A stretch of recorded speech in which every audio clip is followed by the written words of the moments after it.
Julio Perales. I was born in Crystal City, Texas, 1949. We had moved to Gilroy, California when I was at the age of 4. Right after graduating from high school, I was drafted into the Army, August of '68.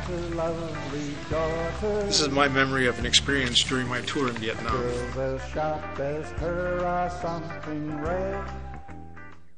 was with the recon team assigned to 1st of the 12th. We were on operation one day when we were going to be crossing this river. Halfway through the process of crossing the river, we were instructed that a Cobra had gone down in one of the areas where we were working. So we called in the helicopters, the Yellow Scarf helicopters. They came in to pick us up. We were all excited because we were going somewhere else other than crossing that river. Once we loaded up, we were on our way. Within 20 minutes in flight, got word from the crew chief that the area we were going had enemy in the area.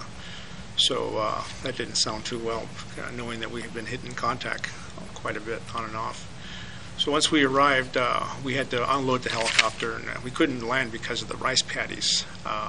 The pilot was concerned about getting stuck, so we started jumping out of the birds. Everybody disembarked. Once we disembarked, we lined up around this tree line.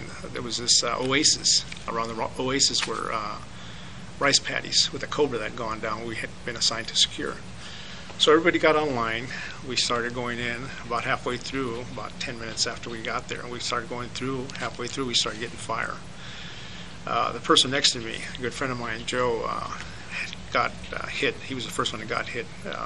We hit the ground, and a friend of mine and I had looked over to the area where we had suspected that there was a spider hole, so we threw a grenade over to see if we could knock it out.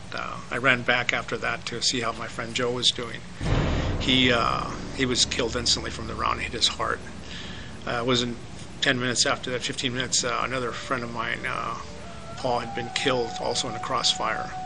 We pulled back. By that time, we already had fast movers, F-4s coming in to bomb, and then Cobras to also help out in the initiation of taking care of the enemy. Meanwhile, the Alpha Company was called in to assist in this search, and by that time a group of ARVNs had arrived, South Vietnamese soldiers, so we were all preparing to go back in. Once everybody lined up, we started going through.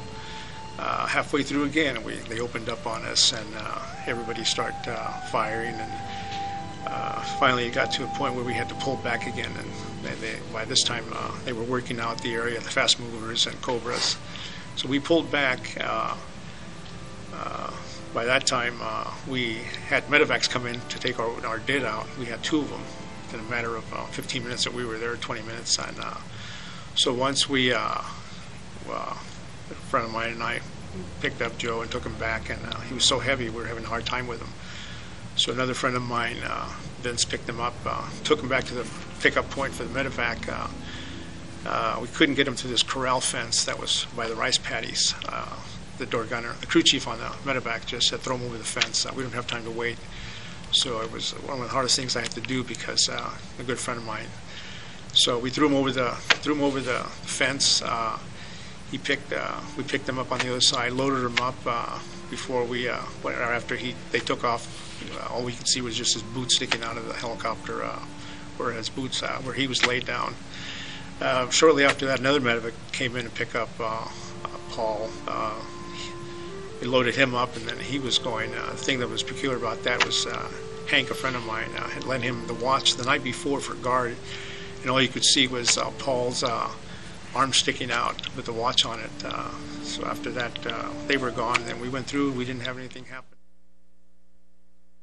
We were just told recon would be staying. Alpha Company was going to be picked up shortly.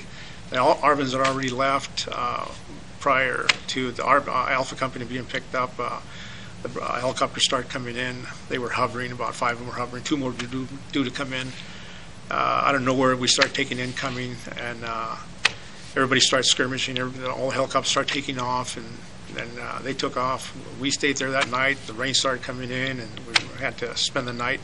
A couple of days later, we found out that Charlie Company was sent back in, and they didn't find anything.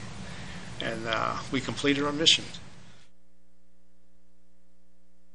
I attended junior college, Gavilan College, and then I worked for San Jose Steel as a purchasing agent for about 20 years. I was married, and I have 3 grown daughters, and ever since I retired from San Jose Steel, I've been working with the Gilroy School District. I want to just put this note that you young people somehow will get an idea of what it was to be at a young age during our time. Thank you.